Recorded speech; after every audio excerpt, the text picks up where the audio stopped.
The properties of a wasteful person die before him. You're welcome to another episode. Good morning, bonjour, kollafia, subahul khair, ansuma, tumasum, ekaro.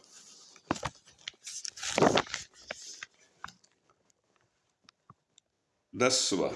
I forgot about that.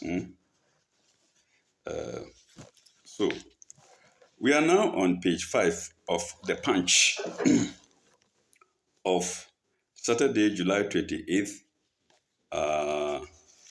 to August 9, 1979. And this is the page 5.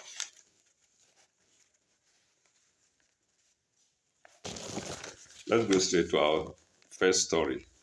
AFRC, this is inconsistent. AFRC, Armed Forces Revolutionary Council, this is inconsistent. So this paper was punching the AFRC, telling them the truth. I'm not saying it. The AFRC, this is inconsistent. They just came as soldier men. They don't know where to go, left or right. No idea of politics at all. All that they knew was force. They used force to take the nation, to seize the nation. And therefore, no parliament, no laws, no nothing. Okay, let's read on Namshi. The AFRC decision to replace firing squad with penal farms is one redolent of double standards, of mensuration, of retribution for the same crime committed under similar circumstances. Yes, they could change the laws as they wished. No problem. Once violence was there.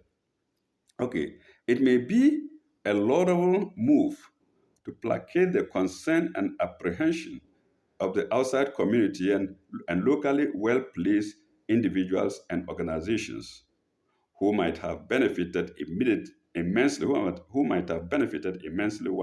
way or the other from the buffoonery of these callous and insensitive rapists. I think rapists here means those who rape the nation's money. I think so. Okay.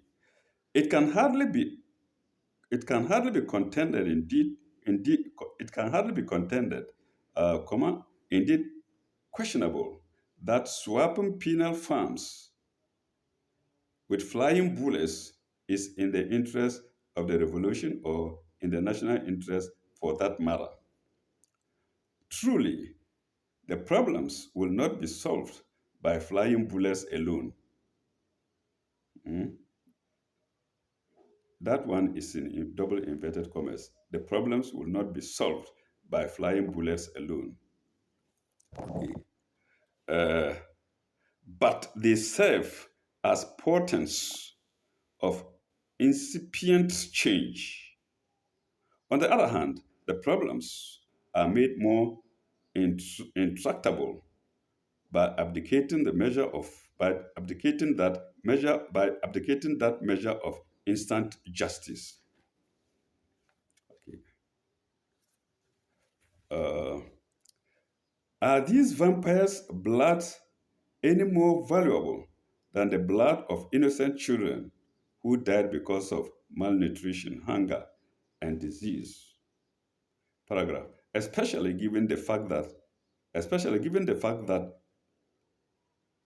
the idiots have the brain but refuse to use it other than to gratify their own selfish interests.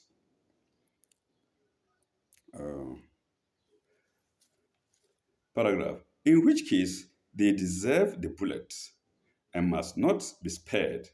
That is, if cleaning up is what the revolution is all about. So you can't make some people face the bullet. You can't kill some people and tell some people to go to the farm and farm for the same crime. So when anything that suited Rollins and his cohorts, they went ahead to do it. Nobody could question them. You've killed some people, and other people who committed similar crimes or the same crimes, you say they should go to the farm and farm. Hmm? Okay. Especially given the fact that the idiots have the brain. No, I've finished this. Okay, let me do it. Have idiots have the brain but refuse to use it other than to gratify their own selfish interests, in which case they deserve the bullet and must not be spared. That is, if cleaning up is what the revolution is all about. Will the people be made, for example, to stand in line in the scorching sun for about an hour to buy fried cassava at lunchtime, and that's all they had to eat for the day? What about the what about the dovish children who have had to go hungry all day with with the malnutritious meal at night? The question: how are the farm conditions going to be created without cries, without cries for pulpotum, without cries for pulpotum, sorry, atrocity to stimulate such monstrous inhumanity and indifference to human suffering that these mesomorphs of obviously limited intelligence contemptuously displayed towards the Ghanaian masses. Paragraph. It's a question that, hmm, above all, if the revolutionary AFRC succumbs to outside parliamentarians' feelings, and others along similar lines to renege on the stated course of action, what makes it think that 2 days after handing over to civilians, these same imperialists will not pressurize the civilian person to pardon the bastards? So after some time, he had pressure from outside. You heard the name imperialists, to stop the killing. Now that's why I say when they came in, they were confused. They didn't know which way to go. And they just came, bullet, pa, pa, pa, pa, pa. And it hasn't changed anything up to today. It's even worse. Mm. Okay, we stopped at bastards. The potent argument may be that they are political prisoners and were denied a fair trial in open court. Da, da, da, da, where their lawyers will exculpate, where their lawyers will exculpate them on technical grounds. Expalcate is spelled Exculpate. Expect them on technical grounds. Needless to say, such pardon will not. So no, sorry. Needless to say, such pardon will let these animals out in the street. Mind you, they already have the connections within the system, so they will start from next to the top next to the top rung of the ladder, while the unfortunate majority totter at the bottom. Yes, we are talking of connections. The connections also worked in Rawlings' time, such that anybody who was connected to Rawlings could do anything and get away with it. That is human being. So we have to be very careful about change of government by military men. Mm. Okay. Paragraph. The curtailment of crude oil sales due to technical reasons during the time of rising prices indicate the muscle power of these imperialists. Yes, I'm not using the word. This is in the paper. On the eve of the Western Summit in Bonn last year, the U.S. ambassador to the UN, Andres Young, aptly declared that there are human rights violations in the U.S. too. I could not agree with him more. Moreover, the National Front is campaigning with measurable success on their team of yellow niggers in Britain. So, what did Andrew Young say?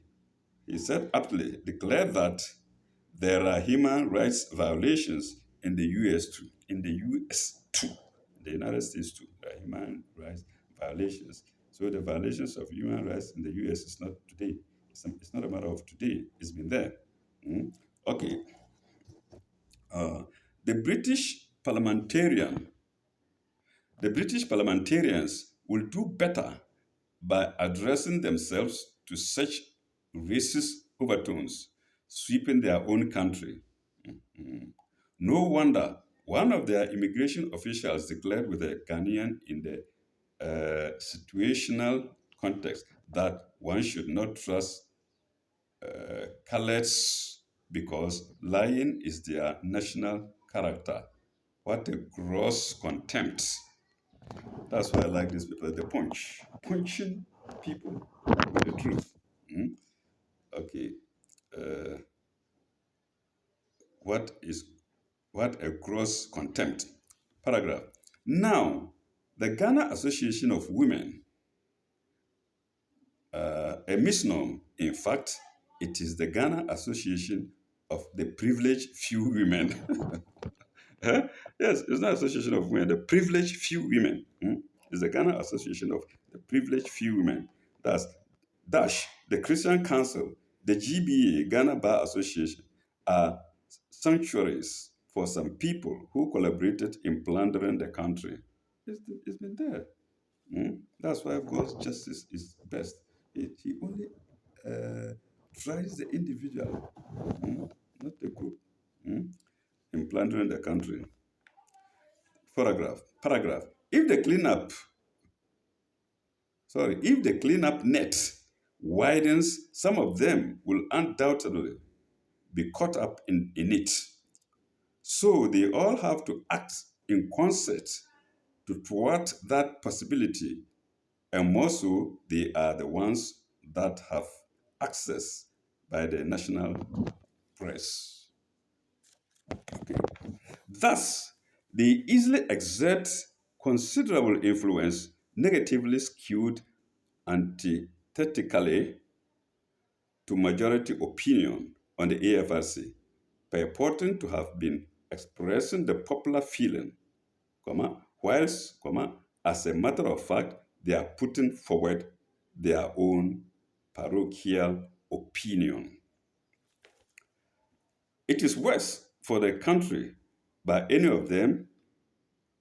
I think, yeah, I'm right. It is worse for the country if any of them is a useful diet. Pardon.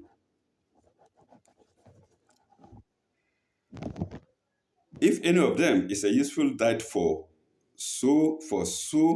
either the shootings resume or AFRC confronts the nation with the specter of an intensified momental graft in Kalabuli and possibly even uh, recrimination efforts by the wounded tigers.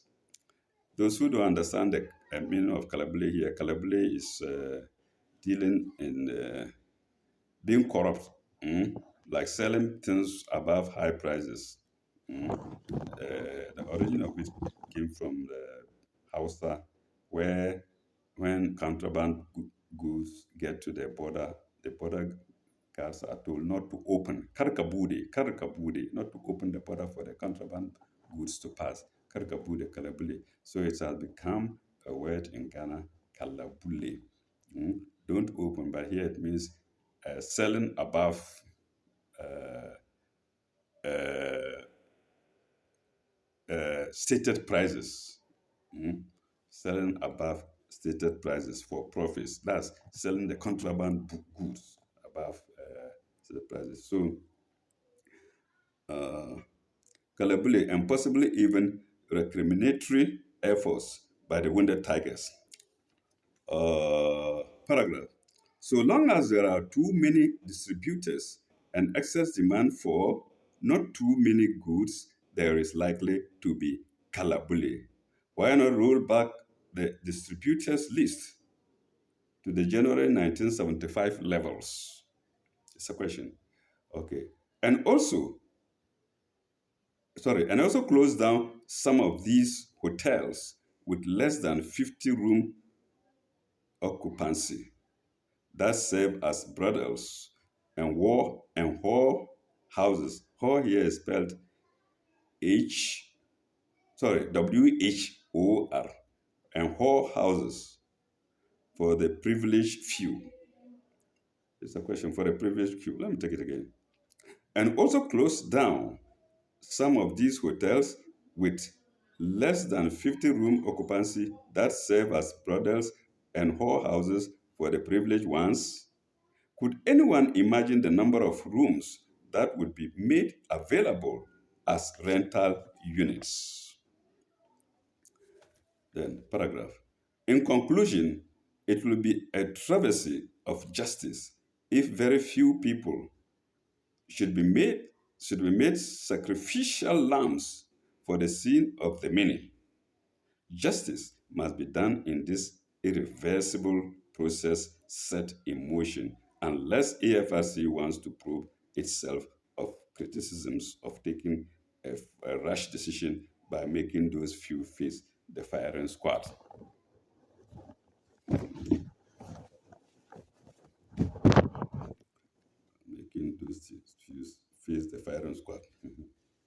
Paragraph.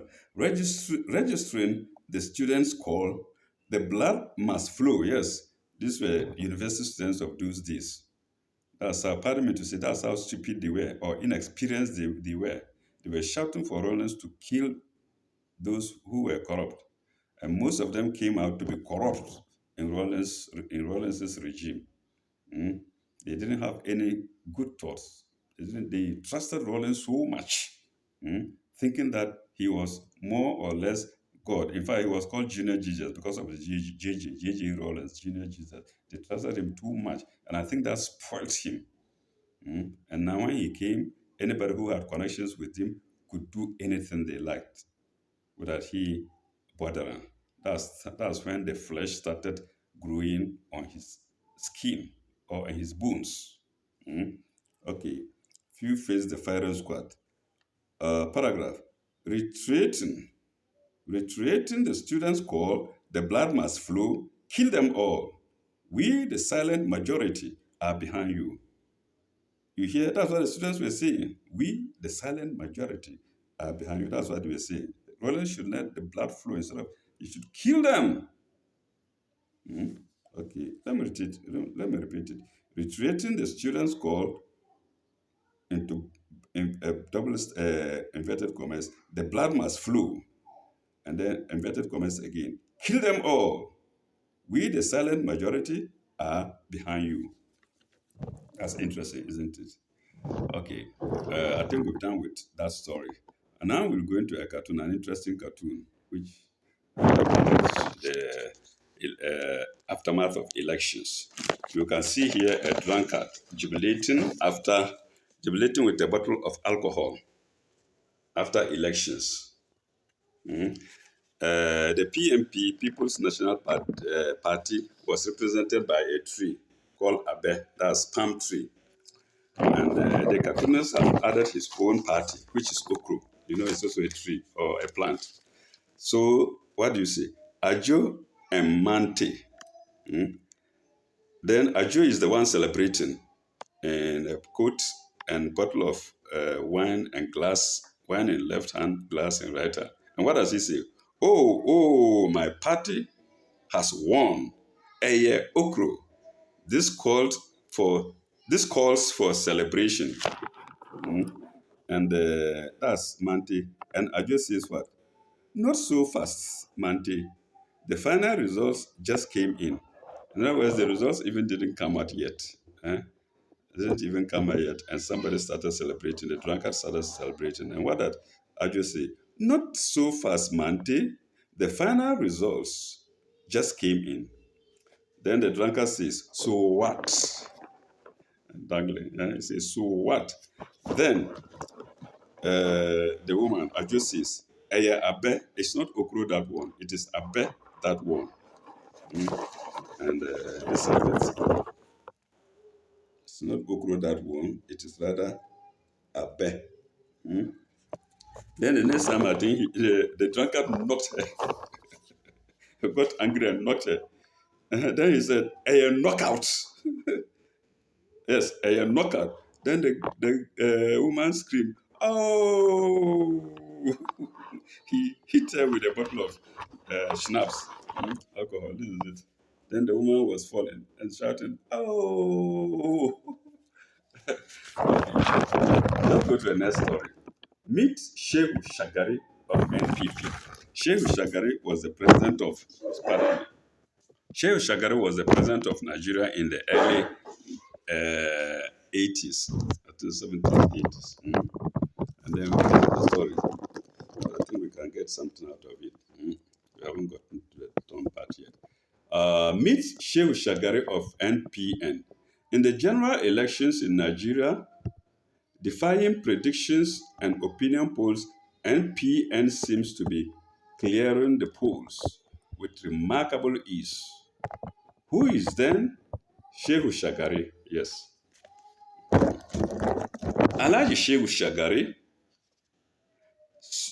uh, born in Shagari village in Sokoto State 53 years ago, Federal Minister of Internal Affairs in the 60s and Commissioner for Finance in Gowon's cabinet 1973 to 1975, has had a wealth of experience in government over the last 20 years, which stands him in good stand in the race for the presidency. Of the five presidential candidates, he was perhaps the only one who did not actively seek the office. He tells everybody he was reluctant he was reluctantly dragged into the race. Dash in the same way as the nation's first prime minister Alhaji Abubakar Tafawa Balewa left was drafted. Mhm. Left to me.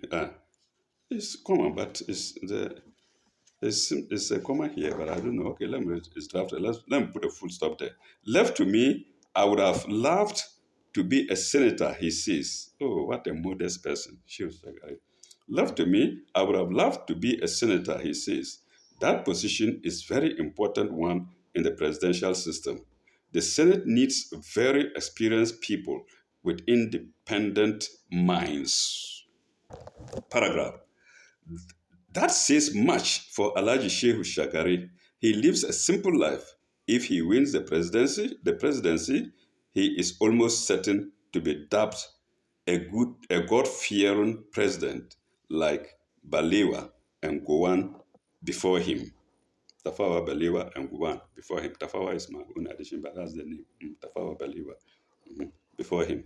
Okay, paragraph. Shagari is a man of lively and homely intelligence. He has a sharp, incisive mind, and he quips like a pro. When we sat down for an interview on the campaign trail recently, there was never a dull moment. He proved to be adept. He proved to be adept in debating the issues. He also displayed a good sense of humor.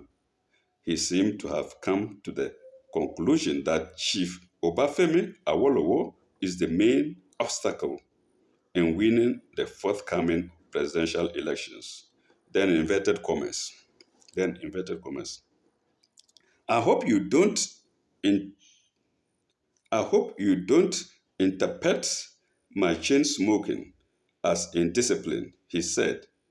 That is the only thing I do, which Awolowo doesn't. In other words, Shagari was a smoker, Awolowo was not. Okay. After the second round of his presidential campaign, a flash. No, no, no, no. After a second round of his presidential campaign, a flash tour of the 19 state capitals, which he undertook recently, Shagari has come to the conclusion Shagara has come to the conclusion that the election is as good as won. In one of the state capitals which he visited, he practiced the swearing in ceremony after he was presented with a copy of the Quran by the local leaders. It is true, of course, that he did not grab the mantle of the NPN, I think Nigerian People's Party, if I'm right, of the NPN leadership as a birthright. He didn't get it easy. He had to fight his way through the Zongo. He had to fight through. He had to fight his way through the zoning. He had to fight through the zoning primaries in Kaduna to qualify for the final round, and he barely scraped through the final round in Lagos at the inaugural convention of the NPN. In fact, he only threw his hat into the ring after it became clear that he was the popular choice in Kaduna. This is history for Nigerians and for all of us, for historians in general. Why were you reluctant to run for presidency? I think that's a question by a reporter. I think so. Okay. Then the answer is here. Disappointment. No, I don't know if that's the answer. Why were you reluctant to run for presidency? Then under it we have in thick print. Disappointment. Okay, let's read it. Disappointment. I was disappointed with the attitude of Nigerians towards public service. He's really a nice man. He was really a nice man. Towards public office. Most of former leaders were well intentioned.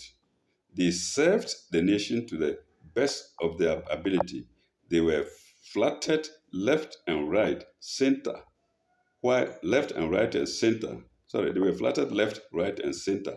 And while they were in office by the people around them, and while they were in office, no, while they were in office by the people around them, I'm sorry. Uh, when they made mistakes and fell from power, the same people who misled them turned around to condemn them. So Shagaru was aware of all these things, and that's why he didn't want to be president, to condemn them. I have been very close to most of our former leaders, so I know.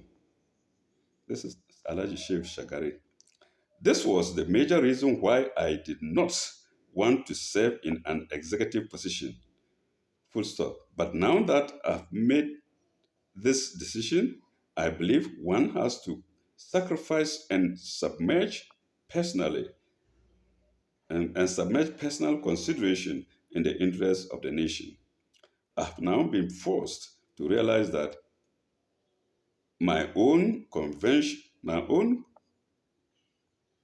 conveniences are immaterial in comparison to the national interests. Shakari was a nice man, actually. Then, after disappointment, we go to the next star. You've been preaching collective leadership in the NPN. In this, in the NPN, is this suitable in the presidential system? That's the question put to him. Is this suitable in a presidential system? Let's hear the answer. Pardon me. Is this suitable in a presidential uh, system? Then let's hear his answer.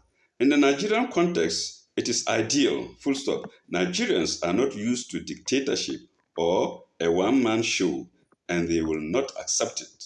It is ideal in our circumstances to ensure that while we have one person at the apex as the leader and symbol of the unity of the nation, there are enough safeguards both within government and the party to check any excesses, or to, or no, no, to check any excess. Full stop. Without that, the presidency is an institution. The presidency as an institution would be in danger. That's Shagari speaking. What criteria, third question, I suppose, what criteria weighed most in your mind on the choice of Alex Akweme as your running mate? Okay, great question. Okay, let's go to the answer. Part of it is okay. The interest of National Executive Committee was to pick a candidate who is capable of attracting the highest votes. Full stop. I, as a presidential candidate, then had to consider if he could work with me. If he could work with me, he could help me run the affairs of government. If he could take over as president of the republic. Okay. Fourth question, I suppose. Whom do you think is your main opponent in the forthcoming election? Answer coming. But paper Tom. Yes. Answer coming, but paper Tom. Okay. Okay. I do not think any of them is formidable. It is difficult to access them. The UPN and the NPP are stronger than the GNPP and R and PRP. How many parties? That's about parties because we have PNP, then we have UPN, then NPP, then GNPP, and then PRP. That's five, I think. Okay, another question. Is the is the array of is the array of discredited personalities into brackets heavyweight in your party a liability? Answer. Well, we have to go back to our They are not contrary. I think it's contrary. They are don't accept oh my friend, I can't read it. Let's avoid that answer. We can't get that answer very right. But the last part of it is otherwise the term is meaningless. That's the last sentence of that paragraph. Let's not try to fix our own words there. Okay, let's go to the next question. But how can you collaborate with some of these characters? Answer. I'm not a judge of morals. Our main preoccupation is to get votes. You hear that? Their main preoccupation is to get votes. Why should I worry about the morals of a party, the morals of a party colleague, if he can carry, if he can carry a lot of people with him? You see politicians, pardon me, you see politicians, let me repeat that, he's not bothered about the morals of his people, only the votes that the people will bring. Let me see. I am not a judge of morals. Our main preoccupation is to get votes. Why should I worry about the morals of a party colleague if he can carry a lot of people with him? It is still the same today. People are looking for votes and not the morals of their followers. That's all. A lot of people with him. If he is if he's a bad man, why should people follow him? Okay, that's the argument here. His argument seems to hold water. If he's a bad man, why should people follow him? But bad people follow bad people. Anyway, it's comme ci, comme ça. Okay, bad people follow him. Then, the next question. What do you think of the array of capitalists in the NPN? Then the answer, peculiarity. Peculiarity. Tell me which party has no capitalists in it. That's Shagari's answer. We are not peculiar in this regard. We have the largest array of rich men, poor men, businessmen, farmers, workers, because we have the largest following in Nigeria. Full stop. That doesn't make us more capitalists than the others. The other parties have capitalists too. That's Shakari's answer. Next question. What is your reaction to the fears that your zoning system was bad for the health of the nation? Uh, Answer. It was interesting in the country. Full stop. Our opponents called it zoning. The right term is even distribution. So they say their opponents call it zoning, but the right term should be even distribution. That's good for the country because it ensures that no part of the country is left out in the share of political offices. If we are realistic, this country has not yet matured to a state where the leaders own where the leaders can emerge purely on merit and not on account of their ethnic support. Question. Luckily here there is no tearing here. Okay. What is your connection with Mr. Tini Rowlands, the British Lonro Group Whiskit? What's your connection? Then Lonro question mark. That's Shagari. Lonro question mark. No, I have never met this man. Why should I be connected with him? Although I've been in government for several years and I've met people outside Nigeria, in, into brackets, the so-called 10 percenters, the so-called 10 percenters, that's in a word of contrast, the so-called 10 percenters, brackets close. Truly and honestly, I've never had outside connections whatsoever. I'm not interested in outside connections. I did not plan to I did not plan to become president. So how could I have outside connections? I have no inside connections, not to talk of outside. Okay. Hmm? Not to talk of outside connections to build me up. I have no inside connection, not to talk of outside connections to build me up for the presidency. And I have no interest whatsoever in foreign assistance to enhance my political career because I do not want no or anybody in or out of Nigeria to dictate to me. Okay, we go to another sections. Merit. Now this question: why do you think you will make a better president than anyone else? That's for journalists. Just asking questions that Okay, anyway, than anyone else. Pardon me. I didn't say that. I didn't say that. Full stop. I believe there are many more capable persons for that role in the country, but presidents are not elected purely on personal grounds or on the basis of merit only.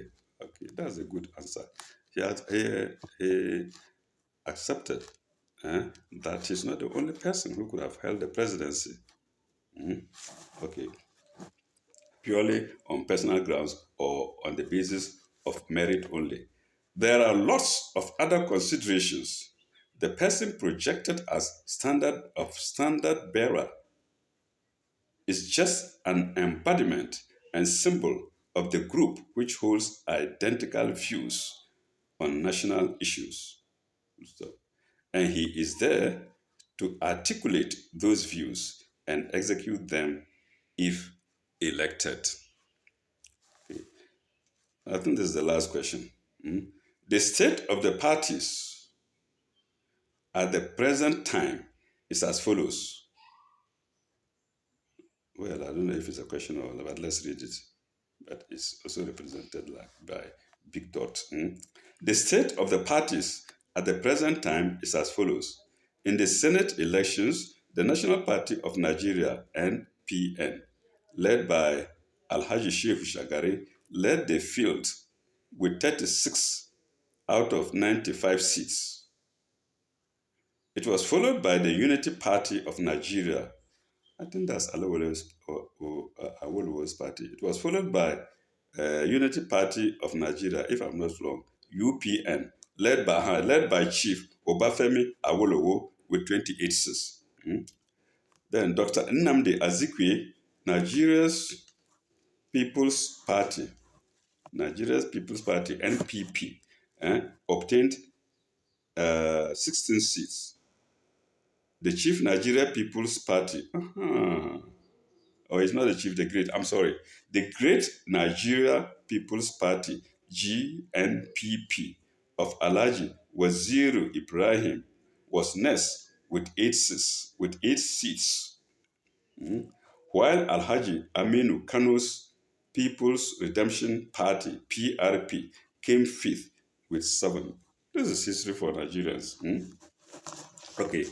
The distribution of seats in the House of Representatives was much the same as that in the Senate, except that the two bottom parties changed places in the House. NPP 168 out of 499 seats. UPN 111. NPP 78. PRP 49. And GNP 43. And we've read the meanings of these parties already. 43, and so on. The big question is, will any of the parties form alliances for the remaining elections, especially the presidential race? Yes, I remember Shagari made drastic changes in his government when he came, and there was a cartoon in a Nigerian paper. I don't know, maybe we'll get to that. With Shagari on a tractor with the face squeezed. It was pulling, I don't know what he was pulling. Then somebody wrote under it, they said, how about Shagari? This is your caterpillar action. What. I remember we laughed at it in those days. So he was a no-nonsense man. He actually tried to be factual and not taking corrupt people or people who did not wish the nation's progress. We stop here, viewers. Thank you very much. Ila likai. Bye bye. May God bless you all.